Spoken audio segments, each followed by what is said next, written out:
వార్తాపత్రికలు నడిపేటోళ్ళు ఏం రాస్తున్నారో వాళ్ళకైనా అర్థమవుతున్నదో లేదో తెలుస్తలేదు. నిజం చెప్పకపోయినా పర్వాలేదు కానీ అబద్ధం అయితే చెప్పొద్దు కదా. కానీ వార్తాపత్రిక చేతులు ఉన్నది కదా అని ఎట్లా పడితే అట్లా మాట్లాడుతున్నారు. ఈ తెలుగు వార్తాపత్రికలకు ఏమైందో ఏమో కానీ కొద్దిగా కూడా బుద్ధి జ్ఞానం ఉన్నట్టు వార్తలు రాస్తలేరు. ఇగో ఈ మంత్రి సారుకు తప్పుడు వార్తలు రాసే పత్రికలతోని ఇంత తిప్పలు వచ్చిందో చూడండి. ఈరోజు చెప్పిన వాస్తవాలే. ఆ రోజు పత్రికలు రాసినంత మాత్రాన ఏ పత్రిక రాస్తే ఆ పత్రిక వారిని కోరండి, అడగండి. ప్రభుత్వ పరంగా వచ్చిన ప్రకటనని ఆ ప్రకటన మేరకు నేను జవాబు చెప్తాను తప్ప పత్రికల్లో వచ్చిన దాన్ని ఆధారంగా చేసుకొని పోయే కార్యాచరణ తీసుకోను. ఈరోజు నేను చెప్తా ఉన్నా, పట్నం పోయి పందిని కొన్నామన్నట్టు ముఖ్యమంత్రులు దావోస్ పర్యటనకు పోతే తెచ్చింది సున్నా ఇచ్చింది షానా అని అంటుర్రు. సలికోట్లు వేసుకొని రగ్గులు కప్పుకొని దావోస్ లో దర్జాగా తిరిగిండ్రు మనోళ్ళు. ఇక్కడ వార్తలు కూడా వాటంగా వస్తున్నాయి. పెట్టుబడులని పెద్ద పెద్ద అక్షరాలతో రాతలు రాసినాయి. అదంతా నిజమే కావచ్చు. మన హాలత్ మొత్తం మారబోతున్నది. రేవంత్ రెడ్డి సారు ఎవ్వరు చేయని పనులు చేస్తున్నాడు అన్నట్టు పబ్లిక్ కూడా అనుకున్నారు.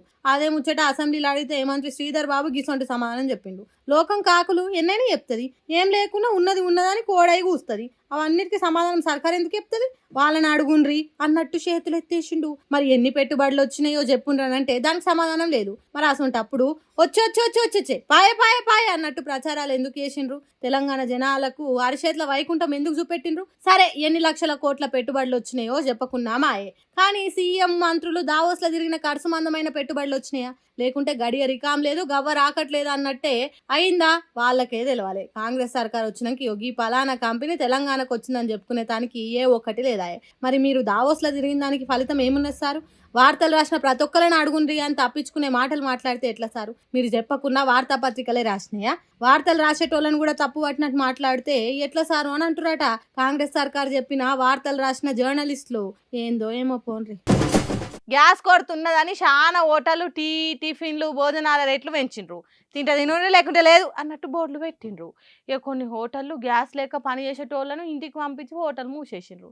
ఏందిరా ఈ గోస అన్నట్టు హోటళ్ళ ఓనర్లు నెత్తి పట్టుకుంటున్నారు. కానీ ఈ హోటల్ అన్న కొద్దిగా డిఫరెంట్గా ఆలోచన చేసిండు. ఏం చేసిండో ఒకసారి మీరే చూడండి. ఉపాయం ఉన్నోడు ఉపాసం ఉండడు అన్నట్టు, సమయస్ఫూర్తి ఉన్నోడు సావు నుంచి తప్పించుకుంటాడు అన్నట్టు తమిళనాడు రాష్ట్రం హోసూరుల తలి అనే రోడ్డుకున్న ఈ రోడ్ ఎంఎస్ మెస్ అనే ఈ హోటల్ ఓనరు థింక్ డిఫరెంట్ అన్నట్టు ఆలోచన చేసిండు. హోటళ్ళకి వేసే కమర్షియల్ గ్యాస్ బండలు అసలే దొరుకుతలేవు. ఎన్ని పైసలు ఎక్కువ పెట్టినా బ్లాక్లో కూడా దొరుకుడు భారమే అవుతున్నది. అందుకే మీ ఇళ్ళల్లో వాడే గ్యాస్ బండ మాకు ఇయ్యుండ్రి, మా హోటల్లో బిర్యానీ ఫ్రీగా తినుండ్రి అన్నట్టు ఇట్లా ఆఫర్ బోర్డులు పెట్టిండ్రు. ఒక్క సిలిండర్ ఇచ్చిన వాళ్ళకు నెల మొత్తం ఒక ప్లేట్ బిర్యానీ ఫ్రీ.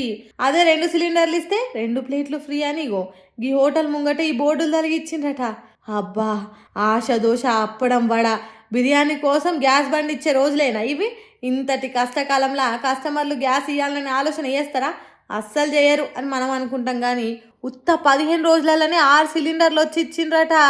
ఈ హోటల్ ఓనర్ ఇచ్చిన ఆఫర్ నచ్చి అయితే గ్యాస్ బండను అయితే ఇచ్చిండ్రు కానీ బిర్యానీ మాత్రం నెల రోజులు తినలేకపోయిందట. 4-5 రోజులు బిర్యానీ తిన్నారట. తర్వాత హోటల్ మొఖాన కూడా రాలేదట. కొంపదీసి భోజనం మంచిగా లేక కావచ్చు అనుకునేరు. బిర్యానీ అంటే అందరికి ఇష్టమే కావచ్చు కానీ ప్రతిరోజు బిర్యానీ తినాలంటే కష్టమవుతుంది కదా. అందుకే గ్యాస్ బండి ఇచ్చిన వాళ్ళు బిర్యానీ తినలేకపోయిందట. సరే, తింటారా తినరా అనేది కాదు ఇక్కడ మ్యాటరు. కష్టకాలంలో నుంచి ఎట్లా తప్పించుకోవాలనో ఆలోచన చేయాలి. హోటల్ మూసేయకుండా ఆకలి అన్నోళ్లకు తిండి లేదు అనకుండా కడుపు నిండా తిండి పెట్టి ఉపాయం చేసిండు అశోక్ అనే ఈ హోటల్ ఓనరు. అందుకే అంటారు కావచ్చు, ఇక మతున్నోడు ఇక్కడ కాకుంటే ఇంకెక్కడైనా బతుకుతాడు, నలుగురిని బతికిస్తాడు అని. అంతే కదా నులా ఏమంటారు?